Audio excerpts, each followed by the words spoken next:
નમસ્કાર મિત્રો, હું રાજેશ ભાસ્કર આપ સૌનું યુટ્યુબમાં આપણી આ ચેનલ પર સ્વાગત કરું છું. મિત્રો, આજે આપણે તારીખ 8 જુલાઈ 2026ના કેટલાક મોસ્ટ ઇમ્પોર્ટન્ટ કરંટ અફેર અને અગાઉની પરીક્ષામાં પૂછાયેલા કેટલાક ઇમ્પોર્ટન્ટ પ્રશ્નો વિશે ડિટેલમાં ચર્ચા કરીશું, જે આપને આવનારી પરીક્ષા માટે ખૂબ જ ઉપયોગી સાબિત થશે. તો મિત્રો, આપ આ ચર્ચા સાથે જોડાઈ રહેજો અને વિડીયોને પહેલેથી લઈને છેલ્લે સુધી પૂરેપૂરો જોવાનો આગ્રહ રાખજો. તો ચલો મિત્રો, શરૂ કરીએ. શરૂઆત કરતા પહેલા જણાવી દઉં કે જો તમારે આપણી આ યુટ્યુબ ચેનલને સબસ્ક્રાઇબ કરવાનું બાકી હોય તો ચેનલને સબસ્ક્રાઇબ કરો, નોટિફિકેશન બેલ આઇકોનને પ્રેસ કરીને, અને જો તમને વિડીયો પસંદ આવે તો વિડીયોને લાઈક કરો, પરંતુ વિડીયોને શેર કરવાનું ના ભૂલતા. તમારા જેટલા પણ મિત્રો છે જેઓ કોમ્પિટિટિવ એક્ઝામની તૈયારી કરી રહ્યા છે, એ બધા મિત્રો જોડે આ વિડીયોની લિંકને અત્યારે જ શેર કરો, તમે જે તે સોશિયલ મીડિયા એપ્લિકેશન વાપરતા હો એમાં. ચલો તો શરૂઆત કરીએ. સૌપ્રથમ જોઈશું અગાઉની પરીક્ષામાં પૂછાયેલા સામાન્ય વિજ્ઞાનના પ્રશ્નો, જેના જવાબો તમારે મને કમેન્ટ બોક્સમાં લખીને જણાવવાના છે. વિડીયોના લાસ્ટમાં જ્યારે હું તમને આ દરેક પ્રશ્નના જવાબ જણાવું ત્યારે તમારે ચેક કરવાનું છે કે તમે આપેલા પ્રશ્નો જવાબમાંથી કેટલા પ્રશ્નો જવાબ સાચા છે, અને જેટલા પણ પ્રશ્નો જવાબ સાચા હોય એનો આંકડો તમારે કમેન્ટમાં લખવાનો કે 10માંથી આટલા સાચા છે. ડેલી જીકે ટેસ્ટમાં આપણે રોજ 10 પ્રશ્નો પૂછીએ છીએ, એમાંથી 5 પ્રશ્નો સામાન્ય વિજ્ઞાનના હોય છે. બાકીના જે 5 પ્રશ્નો છે એ ગુજરાતના ઇતિહાસના છે.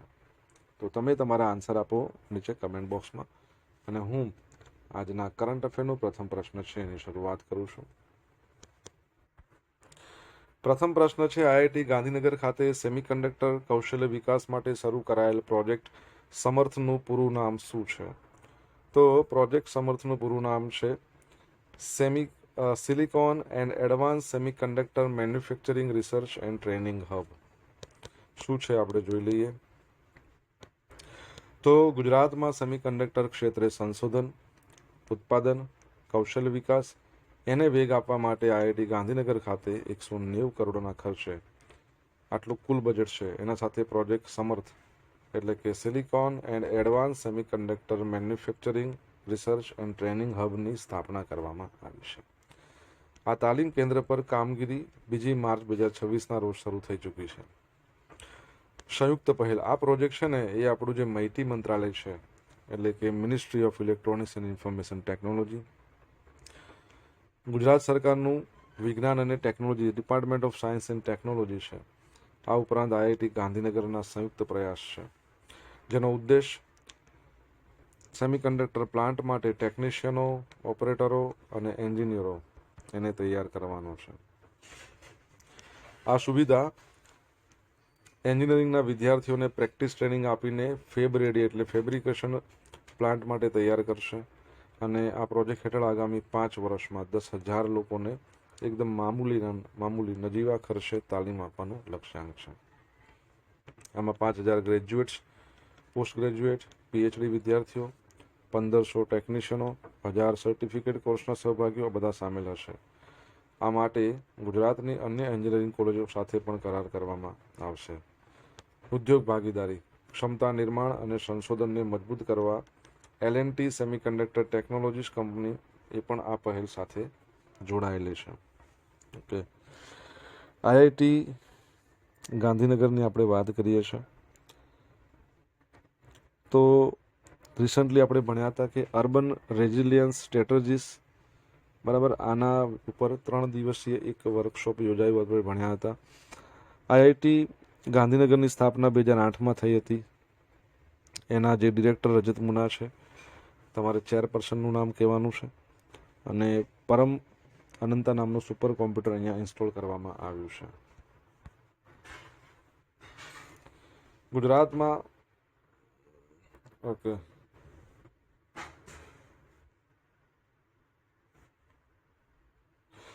જુલાઈ 2026માં પીએમ નરેન્દ્ર મોદીને કયા દેશનું સર્વોચ્ચ નાગરિક સન્માન બિન્તાંગ આદિપૂર્ણ મળ્યું છે? તો શું આવશે? તો જવાબ આવશે ઇન્ડોનેશિયા. કયા દેશનું? ઇન્ડોનેશિયાનું. તો વડાપ્રધાન નરેન્દ્ર મોદી 6 થી 8 જુલાઈ દરમિયાન ઇન્ડોનેશિયાના સત્તાવાર પ્રવાસે છે, મુલાકાતે છે. આજે છેલ્લો દિવસ છે. ગઈકાલે 7મી જુલાઈના રોજ ઇન્ડોનેશિયાના સર્વોચ્ચ નાગરિક સન્માન બિન્તાંગ આદિપૂર્ણથી એમને નવાજવામાં આવ્યા. જકાર્તામાં રાષ્ટ્રપતિ ભવન, જેનું નામ છે ઇસ્તાના મેરડેકા, ત્યાં ઇન્ડોનેશિયાના રાષ્ટ્રપતિ પ્રોબોવો સુબિયાન્તો દ્વારા એમને આ એવોર્ડ એનાયત કરવામાં આવ્યો હતો. 1995માં જવાહરલાલ નહેરુને આ પ્રતિષ્ઠિત પુરસ્કાર મળ્યા બાદ પીએમ મોદી આ પ્રતિષ્ઠિત પુરસ્કાર મેળવનારા બીજા ભારતીય વડાપ્રધાન છે. એવોર્ડનું મહત્વ: આ award star of the Republic of Indonesia first class કહેવાય છે. સ્થાપના 1959માં થઈ. વડાપ્રધાનને કેમ આ એવોર્ડ આપવામાં આવ્યો? તો ભારત અને ઇન્ડોનેશિયા વચ્ચેના દ્વિપક્ષીય સંબંધોને વ્યાપક વ્યૂહાત્મક ભાગીદારીમાં મજબૂત કરવા બદલ આ સન્માન આપવામાં આવ્યું છે. મહત્વની ચર્ચા: પીએમ મોદીની આ મુલાકાત દરમિયાન બંને દેશો વચ્ચે ઉર્જા, વેપાર, સંરક્ષણ અને દરિયાઈ સહયોગ પર મહત્વની ચર્ચા થઈ હતી. હવે વડાપ્રધાન નરેન્દ્ર મોદીને અત્યાર સુધી 34 ગ્લોબલ ઓનર્સ મળી ચૂક્યા છે. ઓફિશિયલ માય જીઓવી પ્લેટફોર્મ પર એવું જણાવ્યું છે. તમને ખ્યાલ હોય તો છેલ્લે જે એમને મળ્યું હતું ને, છેલ્લે સેસેલ્સ દ્વારા, એ અહીંયા મેન્શન નથી કર્યું આ લોકોએ. તમે જુઓ તો સોશિયલ મીડિયામાં એવી ચર્ચા હતી કે આ એકચ્યુઅલી ફેક સન્માન છે, પણ એવું નથી કેમ કે પીઆઈબી જે છે ઓફિશિયલ સરકારી વેબસાઇટ, એમાં પણ આ બતાવ્યું છે કે સેસેલ્સ દ્વારા એમને સન્માનિત કરવામાં આવે. કયું સન્માન તમારે જણાવવાનું છે, પરંતુ અત્યારે તમે જોશો તો 34 ગ્લોબલ લખે છે. સપોઝ આને ઇન્ડોનેશિયાવાળાને ગણીએ તો ટોટલ 35 થવા જોઈએ ને. નાણાકીય વર્ષ 2026-27ના પ્રથમ 2 મહિનામાં ભારતની નાણાકીય ખાદ્યમાં મોટો ઉછાળો. તો નાણાકીય વર્ષ 26-27ના પ્રથમ 2 મહિનામાં એટલે કે એપ્રિલ અને મે, ભારતની નાણાકીય ખાદ્ય વધીને 1.62 લાખ કરોડ થઈ છે. નાણાકીય ખાદ્યનો મતલબ શું છે? ખાદ તમે કહો અથવા ખાદ્ય કહો. તો નાણાકીય ખાદ એટલે જેટલી આવક છે એના કરતાં જાવક વધી જાય, બસ એ જ. પછી જે ડિફરન્સ આવે એને ખાદ કહેવાય. આ ખાદ ચાલુ વર્ષના કુલ બજેટના લક્ષ્યાંકના 9.6% જેટલી છે, જે ગયા વર્ષે આ સમયગાળામાં માત્ર 0.8%. મેઇન કારણો શું છે આ થવાના? આવકમાં ઘટાડો. એપ્રિલ મેમાં કુલ મહેસૂલી આવક ઘટીને 6.99 લાખ કરોડ થઈ. એક્સાઇઝ ડ્યુટીમાં ઘટાડો. માર્ચ 26માં ઈંધણ પર પ્રતિ લીટર ₹10 ટેક ઘટાડવાના કારણે એક્સાઇઝ કલેક્શન 20% ઘટ્યું. ખર્ચમાં વધારો. સરકારે ઇન્ફ્રાસ્ટ્રક્ચર વિકાસ માટે મૂડી ખર્ચ 13% વધારીને 2.51 લાખ કરોડ કર્યા છે. તમને ખબર છે રિસન્ટલી આરબીઆઈ છે એણે કેન્દ્ર સરકારને 2.87 લાખ કરોડનું ડિવિડન્ડ આપ્યું. એમાંથી આ બધી રકમ ચૂકતે થઈ, આ ખાત જે પડી ને. અને નાણાકીય બાબત આવી એટલે તમને ખબર છે નાણામંત્રી નિર્મલા સીતારમણ. મને ડાયરેક્ટ આરબીઆઈ યાદ આવ્યું. આરબીઆઈના એ પણ ડેપ્યુટી ગવર્નર જે નવા બન્યા હતા, તમને યાદ હોય તો તમે જણાવી શકો છો કમેન્ટ બોક્સમાં લખીને. મિત્રો, વિડીયો પસંદ આવ્યો હોય, ભણવાની મજા આવી હોય તો વિડીયોને લાઇક કરો, તમારા મિત્રો જોડે વિડીયોની લિંકને શેર કરો. આપણી બંને યુટ્યુબ ચેનલ રાજેશ ભાસ્કર 2ને સબસ્ક્રાઇબ કરો, નોટિફિકેશન બેલ આઇકોનને પ્રેસ કરીને. જો તમારે ડેલી કરંટ અફેરની પીડીએફ જોઈતી હોય, એ પણ રોજ, તો આપણી ટેલિગ્રામ ચેનલને જોઈન કરી લો. તમને ડેલી કરંટ અફેરની પીડીએફ જોવા મળશે અને સાથે પોલ્સ પણ રમવા મળશે. ઉત્તર પ્રદેશના કયા જિલ્લાના જલાલાબાદ નગરનું નામ બદલીને પરશુરામપુરી કરવામાં આવ્યું છે? તો જવાબ આવશે શાહજહાંપુર. શાહજહાંપુર જિલ્લાની અંદર જલાલાબાદ છે. જલાલાબાદનું નામ બદલીને પરશુરામપુરી. તો ઉત્તર પ્રદેશમાં એના જે સીએમ છે યોગી આદિત્યનાથ, એમની સરકારે એટલે કેબિનેટે શાહજહાંપુર જિલ્લાના જલાલાબાદ નગરનું નામ બદલી પરશુરામપુરી કરવાના પ્રસ્તાવને સત્તાવાર મંજૂરી આપી દીધી છે. કેમ નામ બદલ્યું? તો આ નગરને ભગવાન વિષ્ણુના 6ઠ્ઠા અવતાર ભગવાન પરશુરામનું જન્મસ્થળ માનવામાં આવે છે, એવી માન્યતા છે. સ્થાનિક લોકોની માંગ અને ધાર્મિક મહત્વને કારણે આ નિર્ણય લેવાયો છે. ઐતિહાસિક પૃષ્ઠભૂમિ. તો મોગલ શાસન હતું ને, મુગલ, એ વખતે સમ્રાટ અકબર એટલે જેમનું નામ જલાલુદ્દીન, એમના નામ પરથી આ નગરનું નામ જલાલાબાદ રાખવામાં આવ્યું હતું. એટલે હવે તે બદલીને પૌરાણિક ઓળખ પાછી આપવામાં આવી છે. હવે કેન્દ્ર સરકારની મંજૂરી. આ પ્રસ્તાવને ઓગસ્ટ 25માં જ કેન્દ્ર સરકાર એટલે ગૃહ મંત્રાલય તરફથી એનઓસી મળી હતી. આપણે લાસ્ટ ટાઈમ ભણ્યા હતા, યાદ છે તમને? અને 6 જુલાઈના રોજ મુખ્યમંત્રી યોગી આદિત્યનાથની અધ્યક્ષતામાં મળેલી કેબિનેટ બેઠકમાં આ પ્રસ્તાવને સત્તાવાર મંજૂરી આપવામાં આવી છે. આ સાથે જલાલાબાદ નગરપાલિકા પરિષદ હવે પરશુરામપુરી નગરપાલિકા પરિષદ તરીકે ઓળખાશે. આગામી વહીવટી પ્રક્રિયામાં તો આ સંબંધિત વિભાગો દ્વારા તમામ સરકારી દસ્તાવેજો, મહેસૂલી રેકોર્ડ, સત્તાવાર કાગળો બધામાં નવું નામ નોંધવાની કાનૂની અને વહીવટી પ્રક્રિયાઓ પૂરી કરવામાં આવશે. તમને ખબર છે, આમ તો ઉત્તર પ્રદેશમાં ઘણા બધા નામ, જેમ કે પ્રયાગરાજ, અલ્હાબાદનું નામ બદલીને પ્રયાગરાજ કરવામાં આવ્યું હતું. તમારા માટે પ્રશ્ન એક છે કે એક ફૈઝાબાદ કરીને જિલ્લો હતો, એનું નામ બદલીને શું કરવામાં આવ્યું ઉત્તર પ્રદેશમાં? ઉત્તર પ્રદેશનું કેપિટલ લખનઉ છે, સીએમ યોગી આદિત્યનાથ છે, ગવર્નર છે આનંદીબેન પટેલ, હાઈકોર્ટ અલ્હાબાદ એટલે કે પ્રયાગરાજમાં આવેલી છે. ઓકે. સ્કાયરૂટ એરોસ્પેસ દ્વારા લોન્ચ થનારા ભારતના પ્રથમ ખાનગી ઓર્બિટલ રોકેટ વિક્રમ-1 એના મિશનને શું નામ આપવામાં આવ્યું છે? મિશન આગમન. તો હૈદરાબાદ સ્થિત આવેલી છે સ્પેસ સ્ટાર્ટઅપ સ્કાયરૂટ એરોસ્પેસ. ભારતનો પ્રથમ ખાનગી ઓર્બિટલ લોન્ચ વ્હીકલ વિક્રમ-1ના લોન્ચિંગ પર એટલે કે 12 જુલાઈથી 4 ઓગસ્ટની વચ્ચે લોન્ચ વિન્ડો જાહેર કરવામાં આવી છે. આ મિશનને મિશન આગમન નામ આપવામાં આવ્યું છે. આંધ્રપ્રદેશમાં આવેલું છે શ્રી હરિકોટા, ત્યાંથી આપણે બધા રોકેટ લોન્ચ કરીએ છીએ. તો સતીશ ધવન સ્પેસ સેન્ટર ત્યાં આવેલું છે, ત્યાંથી આ લોન્ચ થશે. વિશેષતા: વિક્રમ-1 7 માળ ઊંચું છે, multi stage orbital launch vehicle છે.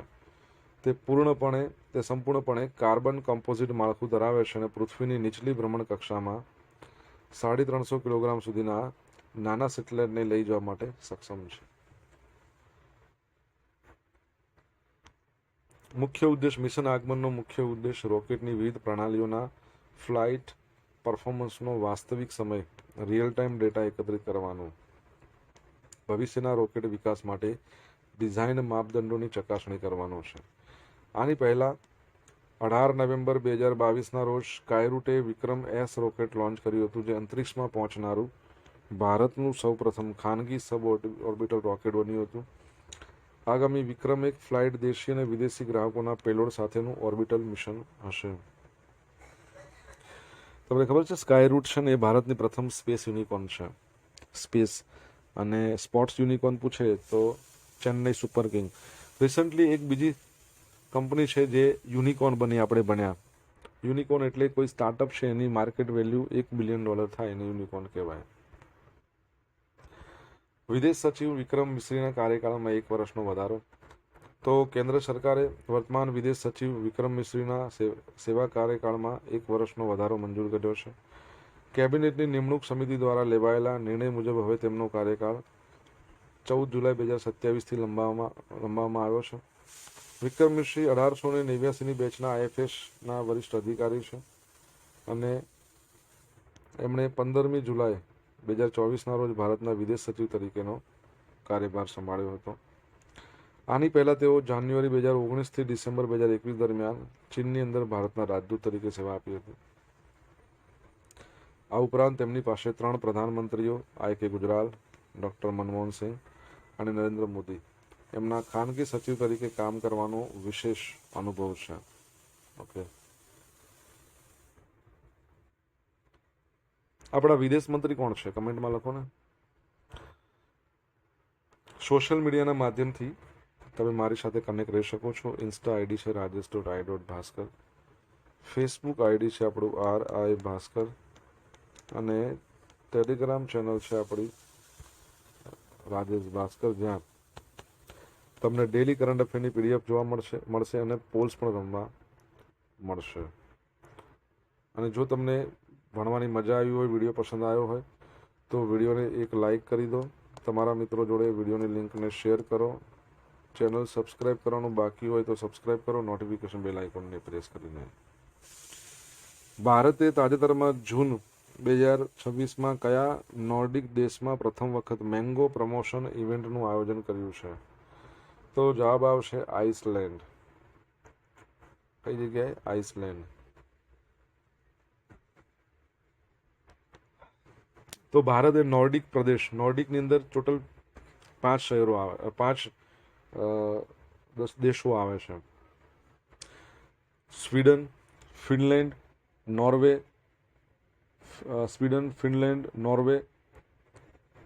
આઇસલેન્ડ અને એના સિવાય બીજો કયો આવશે ઉભારો જો, ડેનમાર્ક. યસ, શું છે? ડેનમાર્ક. તો ભારતે નોર્ડિક પ્રદેશમાં ઉત્તરી યુરોપમાં પ્રથમ મેંગો પ્રમોશન ઇવેન્ટ યોજી કૃષિ નિકાસમાં નવું કદમ વધાર્યું છે. રેકજાવિક ખાતેના ભારતીય દૂતાવાસ અને અપેડા દ્વારા આઇસલેન્ડમાં, અપેડાની વાત કરીએ તો 1986માં સ્થાપના, હેડક્વાર્ટર નવી દિલ્હીમાં, અભિષેક દેવ એના ચેરમેન છે. તો આઇસલેન્ડના 2 શહેરોમાં 24મી જૂનમાં રેકજાવિક, 25 જૂને અકુરેરી. તો આ બંને જગ્યાએ કાર્યક્રમ યોજાયો, જેમાં ભારતની જે 4 પ્રીમિયમ જાતો, દશેરી, ચોસા, લંગડો અને કેસર, આપણી ફેવરેટ આ ગીરની તલાલાની કેસર. મને કહો, કેસર કરીને જીઆઈ ટેગ કયા વર્ષમાં મળ્યો છે? કમેન્ટમાં લખજો. Bharat European free trade agreement કરાર, ટ્રેડ એન્ડ ઇકોનોમિક પાર્ટનરશિપ એગ્રીમેન્ટની મદદથી ભવિષ્યમાં આઇસલેન્ડમાં ભારતીય કેરીની આયાત સરળ બનશે. આઇસલેન્ડનું બજાર. હાલમાં આઇસલેન્ડ શું કરે છે? થાઇલેન્ડ, બ્રાઝિલ, કંબોડિયા, ઘાના, પેરુ ત્યાંથી કેરી મંગાવે છે. વર્ષ 2025માં આઇસલેન્ડ દ્વારા અંદાજે 3.3 મિલિયન $ની કેરીઓ આયાત થઈ હતી.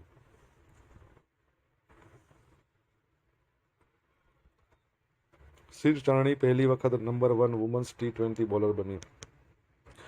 ભારતની 21 વર્ષીય ડાબા હાથની સ્પિનર ચરણીએ વુમન્સ T20 ઇન્ટરનેશનલ બોલિંગ રેન્કિંગમાં ઇંગ્લેન્ડની લિન્સી સ્મિથ અને ચાર્લી ડીનને પાછળ છોડી પ્રથમ સ્થાને પહોંચી છે. વર્લ્ડ કપ 2026માં શાનદાર પ્રદર્શન કર્યું છે. વુમન્સ T20 વર્લ્ડ કપ તમને ખબર છે ને કોણ જીતી ગયું? ઓસ્ટ્રેલિયા જીતી ગયું છે, ઇંગ્લેન્ડને હરાવીને. 7મી વાર જીત્યું ઓસ્ટ્રેલિયા. તમારા માટે પ્રશ્ન છે કે એમાં મેન ઓફ ધી સિરીઝ કોણ બન્યું હતું? તો વર્લ્ડ કપમાં શાનદાર બોલિંગનો ફાયદો મળ્યો. એમણે અત્યાર સુધીમાં 3 મેચમાં 10 વિકેટો. એકચ્યુઅલી અત્યાર સુધીની વાત ના કર્યો, પણ અત્યારે તો વર્લ્ડ કપ પૂરો થઈ ગયો, તો ટોટલ 14 અને સૌથી હાઈએસ્ટ વિકેટ લીધી છે T20 women's world cup 2026. 14 wicket. સૌથી highest run T20 women's world કપમાં છે ને એ ઇંગ્લેન્ડની છે, ડેની વ્યાર્ડ હોજ, 302 રન માર્યા છે. શ્રેષ્ઠ કેરિયર રેકોર્ડ. 1 વર્ષ પહેલા 28 જૂને ડેબ્યુ કર્યું હતું. અત્યાર સુધી 23 મેચમાં 38 વિકેટ ઝડપી છે. અન્ય ભારતીય બોલર્સ. ભારતની દીપ્તિ શર્માએ 6 વિકેટ સાથે બોલિંગ રેન્કિંગમાં 8મા સ્થાને છે. બેટિંગ રેન્કિંગમાં ભારત. બેટિંગમાં સ્મૃતિ મંધાના ટોપ 5માં છે. તેમણે આ વર્લ્ડ કપમાં પાકિસ્તાન અને નેધરલેન્ડ સામે અડધી સદી ફટકારી છે. આ સિવાય શેફાલી વર્મા 6ઠ્ઠા અને કેપ્ટન હરમનપ્રીત કૌર 10મા નંબર પર. અન્ય વૈશ્વિક બોલર. ઇંગ્લેન્ડની ચાર્લી ડીન 2જા સ્થાને, પૂર્વ નંબર 1 લિન્સી સ્મિથ 3જા સ્થાને છે. બરાબર છે, આ યાદ રાખજો. હવે મિત્રો જોઈશું અગાઉની પરીક્ષામાં પૂછાયેલા વિજ્ઞાનના પ્રશ્નો. પહેલો પ્રશ્ન, બોલ પોઈન્ટ પેન એની શોધ કોણે કરી હતી? જ્હોન જે લીવડ. મરાસ્મસ રોગ શાની ઉણપથી થાય? પ્રોટીન. આયોડિનયુક્ત મીઠામાં ખાલી જગ્યા હોય તો શું હોય? Potassium iodide. એટમ બોમ્બના શોધક. જે રોબર્ટ ઓપનહેમર. ફિલ્મ બની હતી ને ઓપનહેમર, હોલિવૂડની. વિદ્યુત ઘડિયાળની શોધ નીચેનામાંથી કોણે કરી હતી? તો એલેક્ઝાન્ડર બેલ. વિદ્યુત ઘડિયાળ.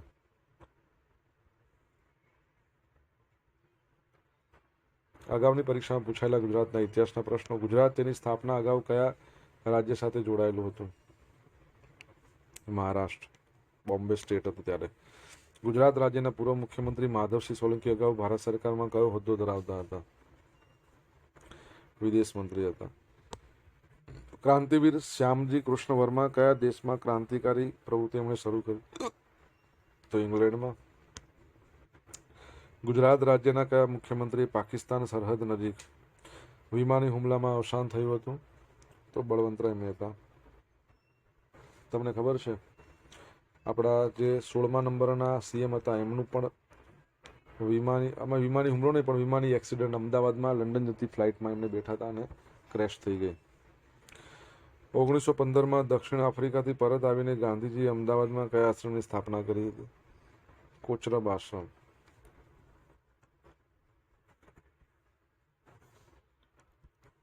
ગઈકાલે પૂછેલા પ્રશ્નો જવાબ જોઈ લઈએ. વડોદરામાં વિશ્વામિત્રી નદી પર બનનાર ક્રોકોડાઇલ બ્રિજની અંદાજિત લંબાઈ 57 મીટર. વર્ષ 2027થી ઇન્ટરનેશનલ બુકર પ્રાઇઝ કયા નામે ઓળખાશે? બુકમેન ઇન્ટરનેશનલ બુકર પ્રાઇઝ. આજે પૂછેલા પ્રશ્નો જવાબ જોઈ લઈએ. પહેલો પ્રશ્ન એવો હતો કે આઈઆઈટી ગાંધીનગરના જે ચેરમેન અથવા ચેરપર્સન છે એનું નામ શું છે? તો સંજીવ પુરી. સેકન્ડ પ્રશ્ન હતો સેસેલ્સ દ્વારા આપણા વડાપ્રધાન નરેન્દ્ર મોદીને Guardian of the Horizon blue Horizon. ત્રીજો પ્રશ્ન આરબીઆઈના ડેપ્યુટી ગવર્નર નવા બન્યા એની વાત કરું છું, રોહિત જૈન. ચોથા નંબરનો પ્રશ્ન ફૈઝાબાદનું નવું નામ અયોધ્યા છે. પાંચમા નંબરનો પ્રશ્ન હતો કે રિસન્ટલી સર્વમ એઆઈ આપણું ભારતનું યુનિકોર્ન બન્યું. છઠ્ઠા નંબરનો પ્રશ્ન વિદેશ મંત્રી કોણ છે આપણા? Doctor S Jaishankar. સાતમા નંબરનો પ્રશ્ન કેસર કેરીને 2011માં જીઆઈ ટેગ મળ્યો. આઠમા નંબરનો T20 વુમન્સ વર્લ્ડ કપ 2026માં કહી શકાય કે પ્લેયર ઓફ ધ સિરીઝ અને પ્લેયર ઓફ ધ મેચ આ બંને કોણ બન્યા હતા? બેથ મુની ઓસ્ટ્રેલિયાના. હવે મિત્રો જોશું ગઈકાલના કરંટ અફેરમાંથી પૂછેલા કેટલાક ઇમ્પોર્ટન્ટ પ્રશ્નો જેના જવાબો તમારે કમેન્ટમાં લખવાના છે. પહેલો પ્રશ્ન ગુજરાત સરકારની નવી યોજના હેઠળ યુપીએસસી પ્રિલિમની તૈયારી કરતા ઉમેદવારોને દર મહિને કેટલી આર્થિક સહાય મળશે? ઓસ્ટ્રેલિયા ઇંગ્લેન્ડને હરાવીને કેટલામી વખત T20 વુમન્સ કપનો ખિતાબ જીત્યો? અત્યારે જ મેં કીધું જવાબ કમેન્ટમાં લખવાનો છે. આ હતા આજના દિવસના કેટલાક મોસ્ટ ઇમ્પોર્ટન્ટ કરંટ અફેર અને અગાઉની પરીક્ષામાં પૂછાયેલા ઇમ્પોર્ટન્ટ પ્રશ્નો એના જવાબોની સાથે. આશા રાખું બધાને ભણવાની મજા આવી છે. મજા આવી હોય તો વિડીયોને લાઇક કરો, તમારા મિત્રો જોડે વિડીયો લિંકને શેર કરો. આપણી બંને યુટ્યુબ ચેનલ રાજેશ ભાસ્કર 2ને સબસ્ક્રાઇબ કરો, નોટિફિકેશન બેલ આઇકોનને પ્રેસ કરીને. તો મિત્રો thank you so much for watching this video. Have a nice day. જય હિન્દ, જય ભારત, જય ગરવી ગુજરાત.